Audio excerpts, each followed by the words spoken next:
good evening, my friends. How are you? Welcome to another edition of Wednesday Night Live with me, Mike Avery, here. My home office, my studio here at the house. Glad to have you along with us. Do certainly appreciate it. I hope you had a good day since we talked this morning. If you were able to join me on Behind the Mic this morning. Elliot, 4 inches of rain at the farm. Wow. Randy, good evening. How are you? 4 inches of rain. That's a lot. And it's still raining here at my house. Hey, Craig. Hey, buddy. How you doing? Jerry checking in from Algonac Outdoor Conquest. Outdoor Conquest does a great job. Absolutely a great job. Check him out on YouTube. Luke Pulaski. He does a wonderful job. He's got some great way of telling stories that I really enjoy. He's a great example of a good positive use of social media and how anybody can build an audience if your content is good. And his content is good. Josh says too much rain. Mad Jack's along with us tonight. I appreciate that. Corey, how are you? Hey, Linda. Nice to have you along with us. Mike Sills right here is another good example. He's the Michigan outdoorsman. Mike, another great example of reaching an audience with good content. Jim checking in from Tennessee. Hey, Larry, how are things at Rabbit Homesteading? Always nice to have you along with us. Elliot says, I appreciate you having Jordan Hoover on. It's sad how political this has all gotten. Let me ask you this, Elliot, because you were a member of the DMI. What do you expect in Lansing? Is the meeting in Lansing? What do you expect tomorrow from the NRC meeting? Natural Resources Commission is meeting tomorrow, and they're expected to announce their reaction, their response to the DMI, the Deer Management Initiative, and the DNR's suggestions. So we'll see if indeed the NRC does something with a sound scientific, biological premise, or if they once again go off and do something that makes no sense. I said this morning, and I'll say it again. I am not bashing individual NRC commissioners, but I think the Natural Resources Commission itself has become somewhat of a joke. And I use that term. I know that's a strong term. I think probably it's time to find some other way to do things. When you've got people who are appointed by the governor, who have the ultimate say in our hunting and fishing, that makes me nervous. Hey, Tony, how you doing, buddy? Always nice to have you along with us. Hello, Bob. Uncle Johnny, how are you? Uncle Johnny, Aunt Debbie, Bruce, good evening. Scott says over 6 inches in Fenton the last 2 days. Rain up there, going to muddy up the bay for a bit. Well, I've got a trip tomorrow. When I was out there yesterday, it was beautiful. Water was beautiful. I fully expect that my skinny water in there near the mouth of the river tomorrow is going to be trash. But I do have a trip tomorrow. I suggested that we wait and go Friday. They can't go Friday, so we're going to do it tomorrow. I said, okay, we'll make the most of what Mother Nature gives us. Elliot wasn't a member. His wife was. 20 amendments. They've gutted the lower and uppers recommendations. I can tell you this, they aren't following Proposal G. Then Elliot, why in the hell why did we go through it? Why did your wife go through it? Why did Jordan go through it? Why did everybody go through this process if it was nothing more than lip service to make the NRC feel good or look good or whatever? I think it's really hard at this point to make the NRC look good. Fishing's been good, Gene. Thank you. Cliff, good evening. Adam, I talked with him on the radio show today about that. I say, I hear, Valentine, I hear you snuck into my skinny water and caught some fish. We had a good laugh out of it. Thank you, Adam. I appreciate that. I was in there yesterday and we caught fish, though. Matt, always a pleasure. How are you? We need regulations based on biology, not social media. Absolutely. Kevin, how are things downriver? Mike says, hey, I saw the guy who hooked his hand on your page. I've done that with a flicker shad. It really does hurt. This was a flicker minnow. Not that it makes a difference. And unfortunately, we had changed out that bait from those crappy, cheap, bendable, easily breakable stock hooks that come on the flicker shads and flicker minnows that I'm always complaining about because they're junk. Well, on this particular bait, I had swapped out the treble to an aftermarket, real solid hook. And that's what we were dealing with. And Luke was tough enough that it jammed the hook right straight into his thumb. Couldn't get it back out. So he actually pushed that thing through back out the tip. When you saw the picture where the tip of the hook was sticking out of his skin, he did that. He pushed that through so we could cut it off and take it out. He's tougher than I am. Jesse got an inch and a half in Alma. Evening, Steve. Nice to have you along with us on this edition of Wednesday Night Live. Okay, did I see Indian tribe stocking walleye and whitefish? Read it on Michigan Live. Tribe stocking walleye and whitefish. I did not see it, Scott. Where are they doing this? Because that makes me very concerned. Because number one, if they were to put them in some place where they don't belong, like Saginaw Bay, where we don't need any more walleye, that is one concern. My second concern is once the tribe starts stocking those fish, they can say, you know what? We put those fish there. We can gill net them out of there. I did not see that, Scott. That is very concerning. Very concerning. Can you post a link to it here, Scott? Hey, Mike, good evening. How are you? Look forward to seeing you in West Branch for the golf outing. How is the person with the hook in their thumb doing? I talked to Luke this morning, and he said he's doing real well. He said it actually didn't swell up. We put some antibiotic cream on it yesterday. I wrapped it up. He got home. He washed it all out with peroxide. And he said this morning it's not even swelled up. Evening, Cap. How are you? Kevin, how have you been, buddy? Robert, nice to have you along with us. Exactly, Elliot. So the NRC can say, here's why we had the DMI. It wasn't because the NRC wanted to change things or hear from their stakeholders, as they call them.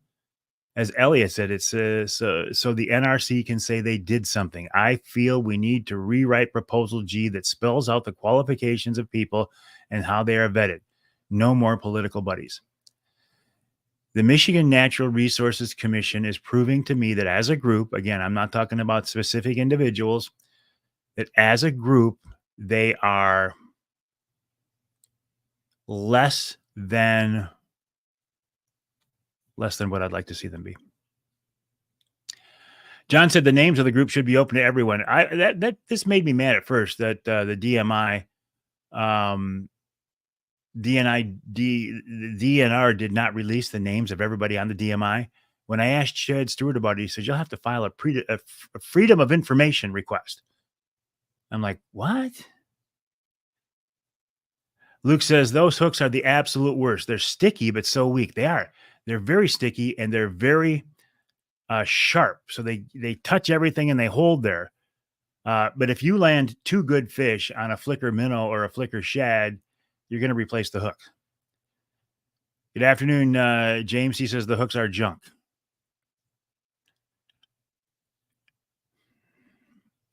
Randy said, if the water's dirty, put something down that rattles so they feel vibrations. Every bait, Randy, that I ever run, besides spoons, has a rattle.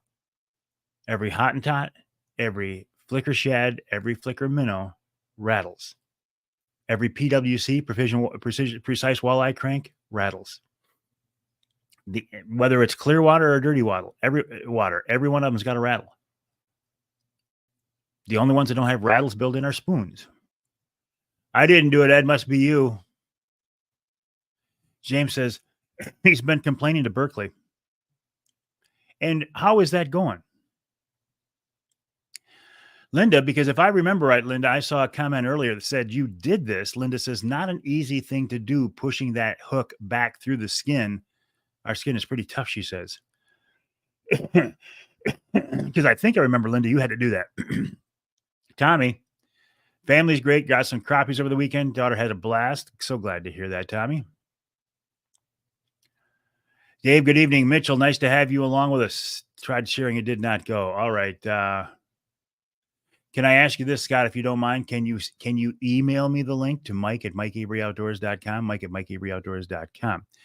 Craig says, why is the state so messed up with this deer season? They're shooting deer in the fields right now. Never had this problem 30 years ago.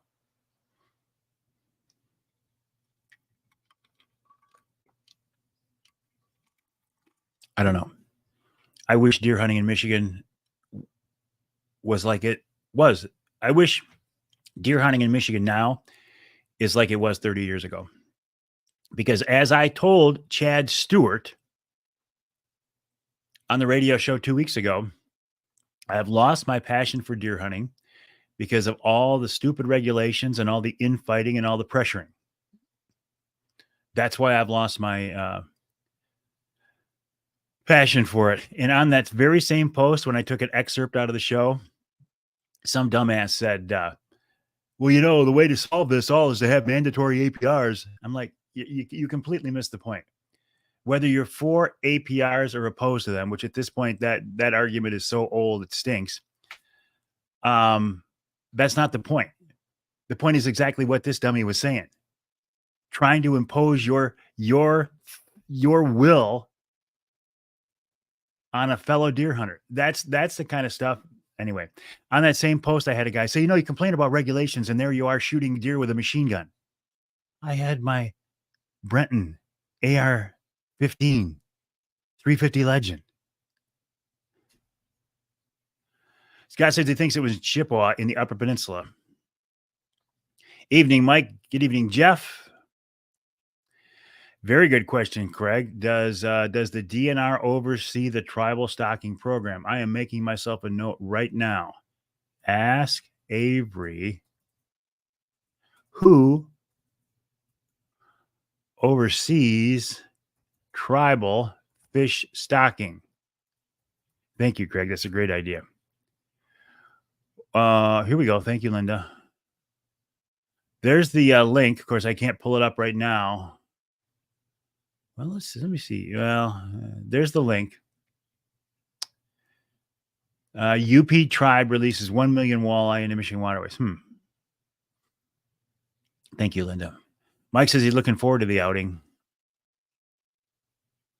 And they shouldn't be appointed by the governor. Brad's still working on the prototype angler quest. He said it's going well. It's going slower than he would have liked, but he said it's going very well. David, good evening. Austin, where are you tonight, buddy? He says he's out fishing into some fish. Ed's cooking up some walleye. JT, Cap, how are you? No problem. Glad to have you along with us. Derek says, do folks still use Hottentots? Not very many, but the folks who do still use Hottentots still catch fish. Hottentots, the go-to bait on Saginaw Bay 15, 20 years ago, they still catch fish. A lot of people don't use them, though, because they're using flicker minnows, flicker shads. Fish are sensitive to vibration. Yes. James, good evening. Thank you, Brian. Appreciate that. Nice to have you along with us. Luke says he's learning that muskies love rattles, but there are days they won't eat them.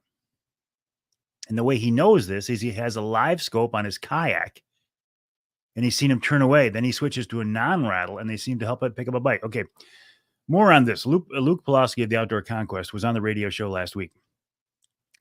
One of the cool things he's doing is he's taking a kayak, and he's going out on Lake St. Clair fishing muskies in a kayak. And then he's documenting this all on camera and online on social media. Very cool.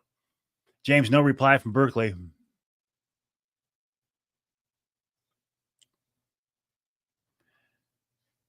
The retail, I'm going to say Berkeley's not going to do anything because Berkeley probably saves I don't know what, $1 a lure or whatever the amount is, probably not even that much, by putting cheap hooks on their flicker minnows and flicker shads. That's why they're a fairly inexpensive bait, in my opinion. But I agree with you. It's 2 walleye, 1 sheephead, or a catfish. You got to change them out. 30 years ago, we had Morton F. What does that have to do with deer hunting?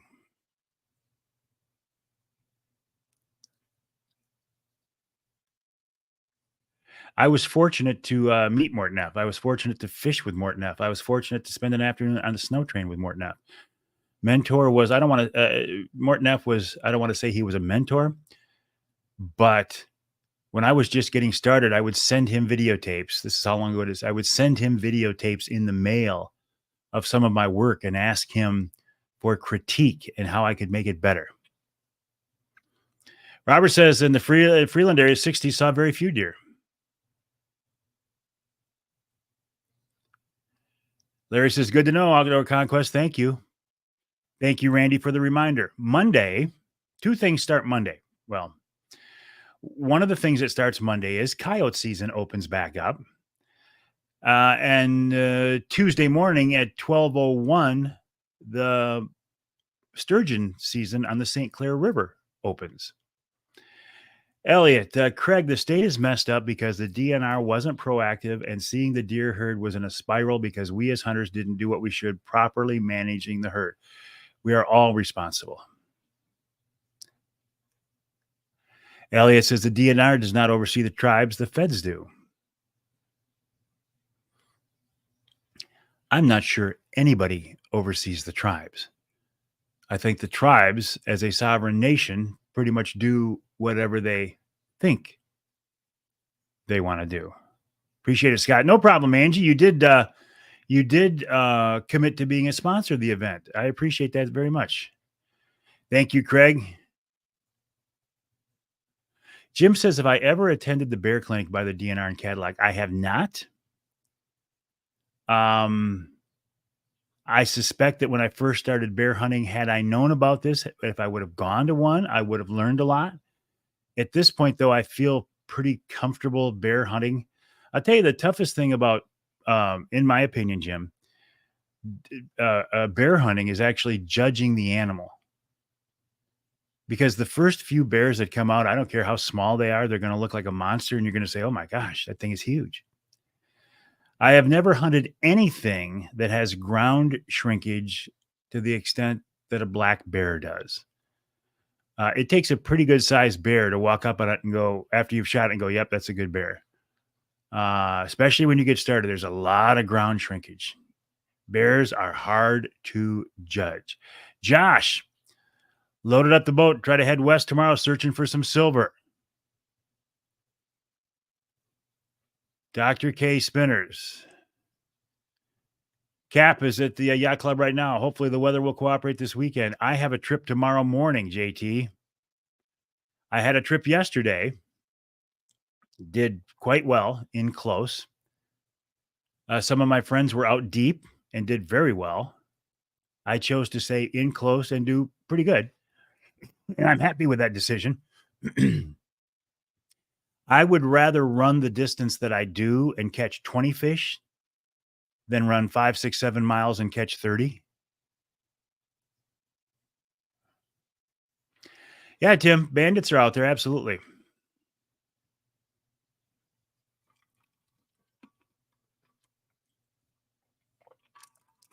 Josh says we run them in spring and fall and winter if we troll. Linda, co-management between the state and the tribes with stocking. The DNR's Tribal Coordination Unit implements formal and informal fishing agreements between the state and tribal entities. Yada, yada, yada. Evening, Randy. Matt says, don't get him started on Kyle season opener. More great decisions from the NRC. All right, we've got some people on here who will know. Tommy says, any recommendations on a coyote gun and optics? For a beginner, I have coyotes flagging my cams. Okay. Tommy, you see your comment right here on, okay. If I click the guy directly above you, Matthew Schock, Matt is the guy you want to talk to. He is a former Michigan Trappers and Predator Callers Association Predator Hunter of the Year. He is a hardcore predator hunter. Josh says, don't forget about the hunting groups who suggested it. You're right. There's plenty of blame to go around. Good point, Josh. I enjoy turkey hunting and bear hunting because there's very little drama.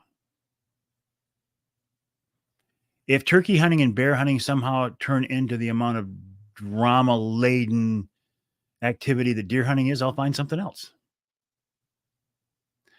Linda has attended the bear clinic by the DNR. They have great tips on how to judge the animals. Nothing teaches as much as time in the woods. Hey, good evening, Ken, my fellow Trinity brother. How are you?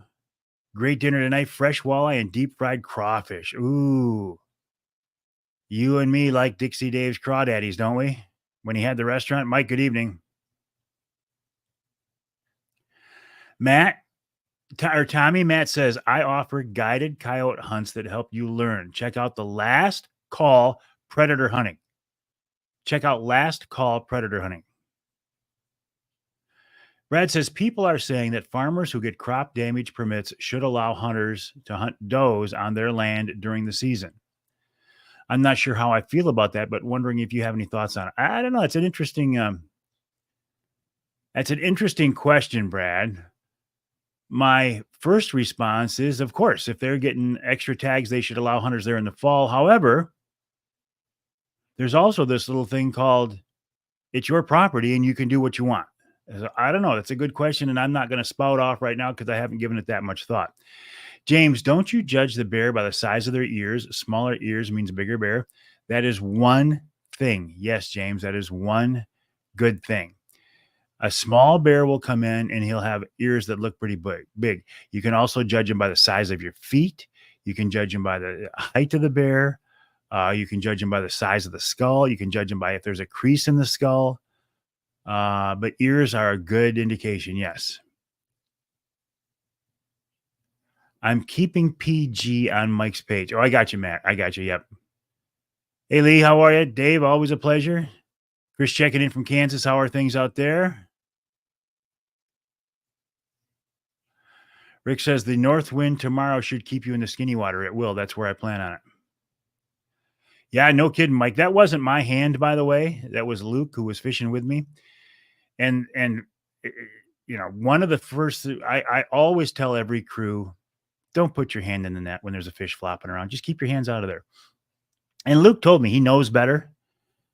And unfortunately, Mike, as you saw in that picture, that was not a standard stock flimsy flicker minnow hook. Had it been, it would have been a little easier, but that was an aftermarket hook. James bought me those hooks. I switched them out. It made it a little harder. But yes, I have a trip tomorrow, and I will be in the skinny water because I think that's with that north wind, that'll be a good place to be. Lee says Tommy and AR for quick follow-ups or a bolt action 22-250 are great choices. Mike Sill says bear hunting is one of the most fun he's had hunting-wise.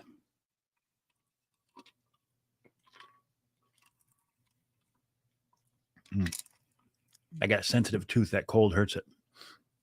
I'd rather hunt bear than anything. I am not going to White River this summer on a bear hunt, but I am hunting this fall, starting September 25th with Johnny Bowler, the Bear Whisperer. Linda says, hey, Mike, how is that truck trolley working out? I got to tell you something. I just posted a video on my Facebook page. I posted it on YouTube, and I posted it on Instagram of this truck trolley. And I'm telling you, it is one of the slickest new products I've seen in years. And the fact that it's Michigan made and family owned makes me absolutely enamored with it. Truck trolley is not the first group of people to come up with this concept. And the concept is that you have a platform on rollers in the bed of your truck that you can pull out so you can get access to everything in your truck bed so you don't have to crawl up in there. There are other companies who do this, but they are permanently mounted and they're very expensive. The truck trolley for like $550 or $569, whatever it is a portable unit that you can take out and get out of the way when you need it. And I'm telling you what, I've used it now for groceries. I've used it for golf clubs. I've used it for hunting gear. And I've used it for like bags of stones and stuff, working out in the yard, just lawn maintenance. It's the real deal. It's the real deal. I'm telling you, it's very impressed and glad to be working with these folks. You are more than welcome, Tommy. Cameron, how are you? Beautiful up north, I bet, eh? Here, I don't buy into their crap. I shoot what I shoot, and I don't care what they say. Good for you. Hey, Jason. Ladies and gentlemen, Captain Jason Graham of Send It Charters, senditcharters.com. He works at Linwood Beach Marina, linwoodbeachmarina.com. If you are looking for, all right, this guy right here, you see this comment right there? Jason Graham. If you are looking for a guy to teach you how to fish, if you are looking for a guy who is a very technical, very precise, outstanding fisherman who really has a handle on the newest tactics and techniques, get in touch with Captain Jason Graham of Send It Charters. Right there. Very interesting guy. I can't tell you enough. By the way, Jason, do you ever have a chance to drink that bourbon? Anyway, Cap, nice to have you along with us. Mike Sherman, when is the bear clinic? I'm not sure. Somebody else can tell me. Chris, it's very hot out there. Good evening, Jess. Nice to have you along with us. Dan as well. Yeah, here's a good advice from Ed Bolanowski. He said, if you're Nick Grillo, you just measure the skull of the animal when it sticks your head in your blind. I don't disagree, Scott. If farmers get subsidized, they should allow hunters to hunt. I get that. Greg, good evening. Oh, Chris has got the evening off.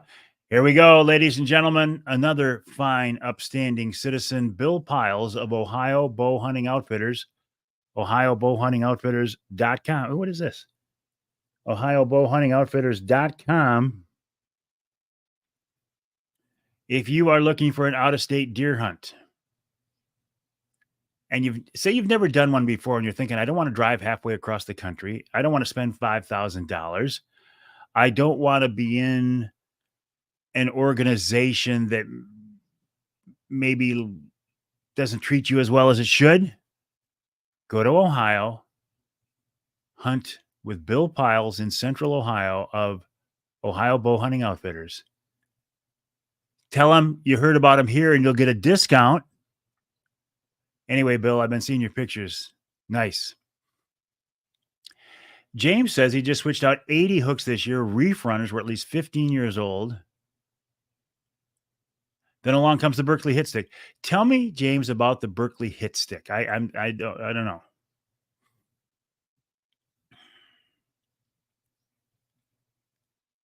Interesting, Larry. Pips on the grill. Evening, Dean. Linda. Linda's a great resource. It's a Saturday, July 29th. Saturday. Well, July 29th is a Monday. So it's Saturday. It's also July 20. Saturday, July 29th is not a Saturday. July 27th is a Saturday. The way I know that is July 27th is the Angler Quest Owners Tourney, and July 29th is our outing. Anyway, there are the dates. Thank you, Linda. Still on your desk. Well, when you do get a chance, let me know what you think of it. Jason, you say thanks for the kind words. My pleasure, Jason. You're one of the good guys. You're a hardworking guy. You're very knowledgeable, and you like to share your information and skill with others, and I appreciate that.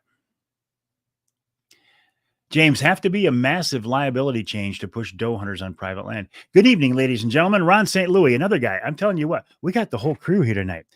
Much like I said, if you are interested in an Ohio deer hunt, go see Bill Piles at Ohio Bow Hunting Outfitters. This man right here, I don't know why I got my fingers all screwed up tonight. Is it better over here? Yes, right here. Ron St. Louis of Northern Wilderness Bear Outfitters. Ron, we were just talking about bear hunting and how you judge a bear. And I said how much fun I have with bear hunting and how I love bear hunting. If you want to go bear hunting and you didn't get a Michigan tag, right there's the guy you want to talk to, Ron St. Louis of Northern Wilderness Bear Outfitters. Now, you may not get in to hunt with Ron this year because he's probably pretty well booked, but you can put your name on the list.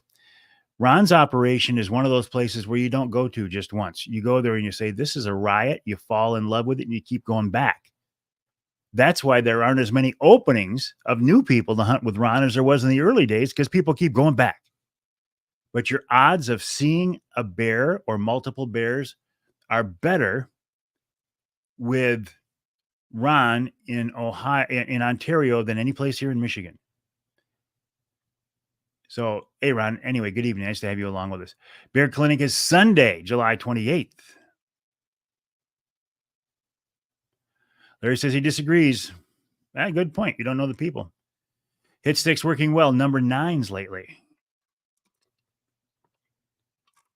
Johnny Bowler, the Bear Whisperer. What could you possibly be doing that's more important than jumping on board with me tonight? Dennis, good evening. How are things in Pinnabog?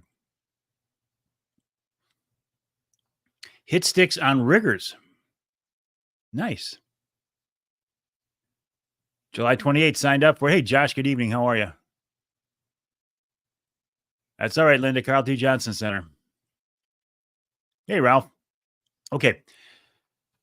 So we are right in the heart of summer now, right? I mean, as I look out my window right now, it's kind of a cool, rainy, dreary night. Thank you, hurricane. But I mean, we're right in the heart of summer. Fishing.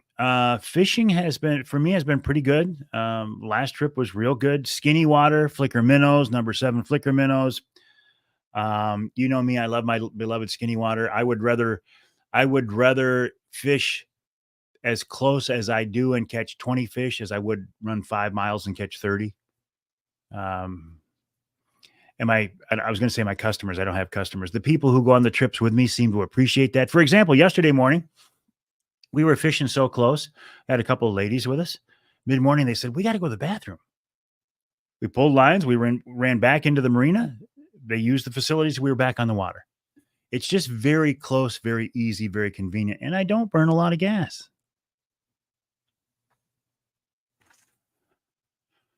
There you go, Mike. Matt, good question. Upcoming hunter safety classes. Lately, that has become the $64,000 question. It seemed like hunter safety classes are at a premium.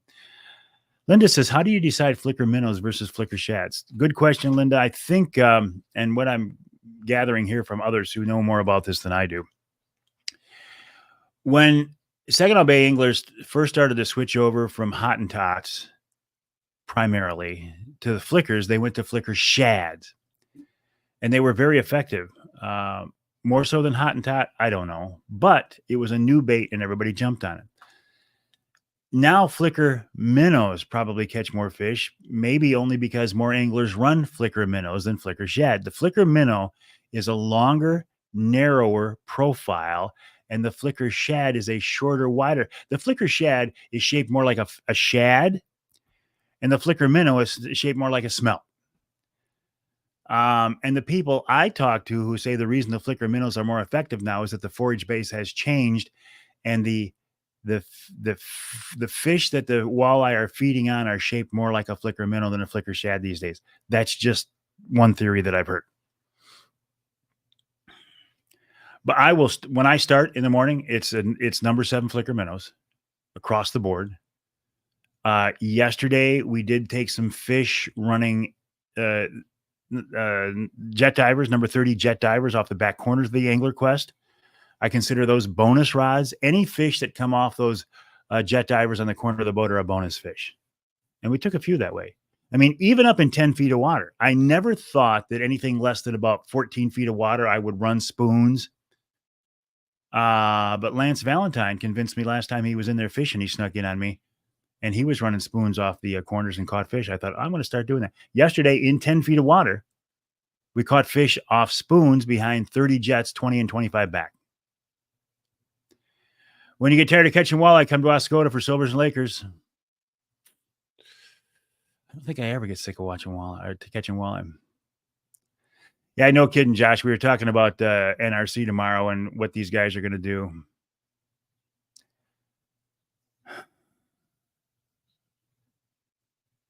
James, jerk baits, 4-pound balls. Interesting. Joe, how are you this evening? That machine gun. Yeah, what an idiot. What an absolute idiot. Avery, you're complaining about deer hunting regulations and you're out there shooting deer with a machine gun. Well, the gist of my post was not complaining about regulations. It was complaining about the culture surrounding deer hunting today. Regulations are a part of it, but also the social shaming that goes on in the hunting community. That was the gist. That was the crux of my post. And to have this Nimrod come on and say, I was hunting with a machine gun, as I told you earlier, it was my Brenton AR-15 350 Legend. I pull the trigger on that, it goes boom once. Not a machine gun. Linda says she'll have to run one on each side to see if there's a different action, the shadow or the minnow.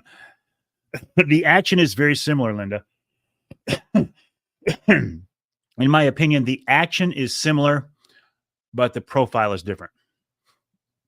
James says hit sticks are close to flicker minnows.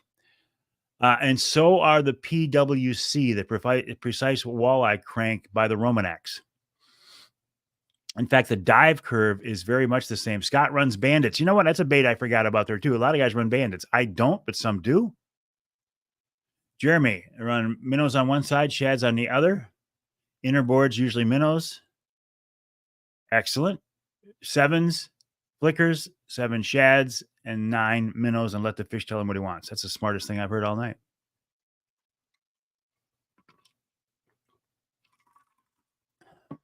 I bet they do, Josh. It was belt fed. Joe, wait till that same guy sees a picture of my Brenton with my suppressor on the end of it. He'll go apoplectic.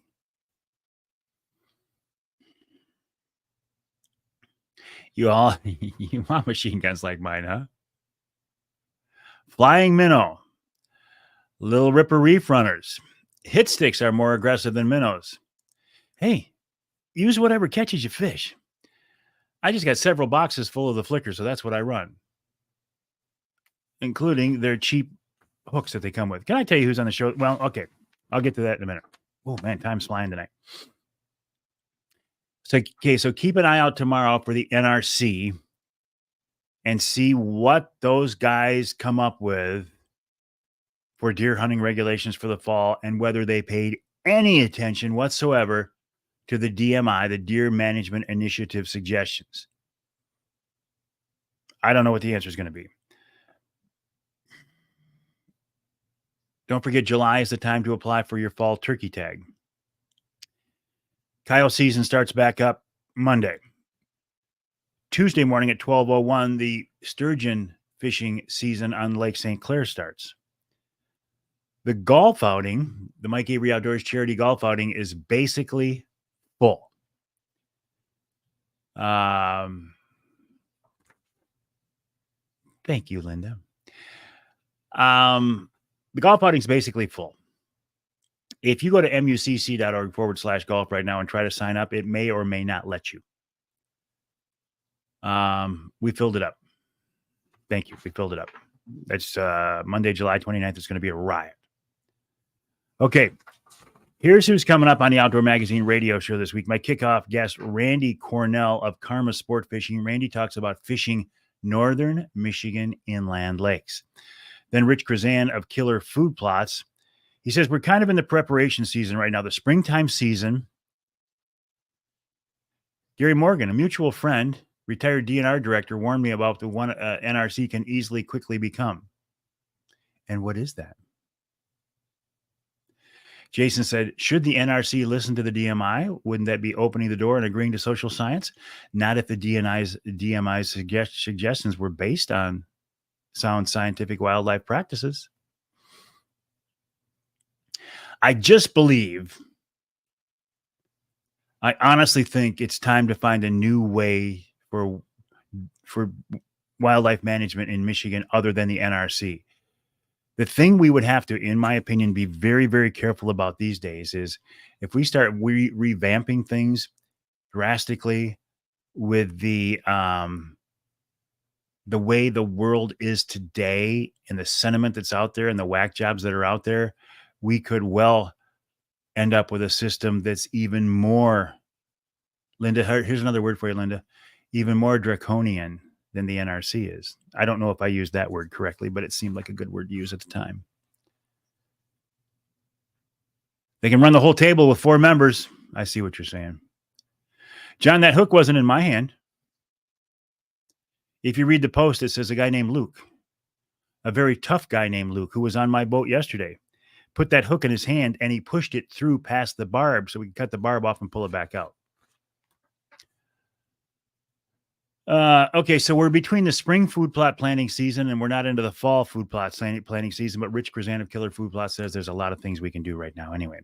Then Jim Felgenauer talks about that sturgeon fishing season on St. Clair River. Next, Cody Norton from the DNR. Let me get rid of that. That wasn't in my hand. Cody Norton of the DNR talks about bear hunting in Michigan, bear tags. Do you know there were 68,000 Michigan hunters who applied for a bear tag? And there are roughly 6,800 who got them. So for every Michigan bear tag, there are 10 people who apply, and 9 of those 10 don't get a tag. In our third hour, it's Lance Valentine, Sir Lancelot. I wanted to talk to Lance in particular about side scan.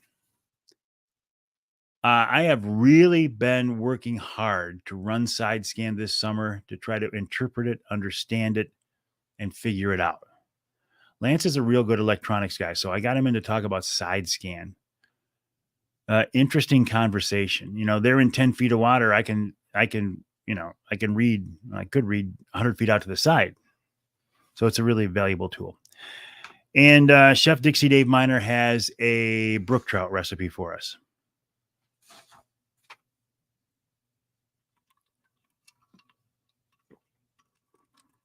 What's in the overpriced Yeti?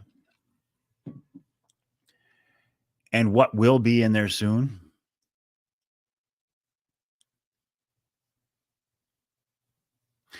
Ed, that includes those who just applied for a point. Thank you. Yes. Thank you, Linda.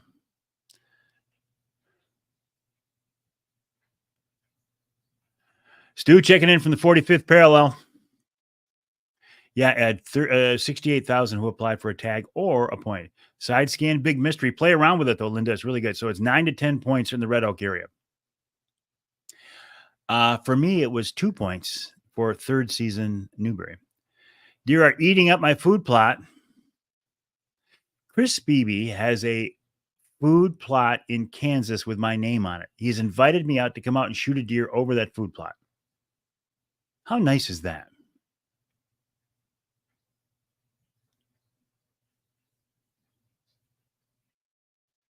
Can't ask for much more.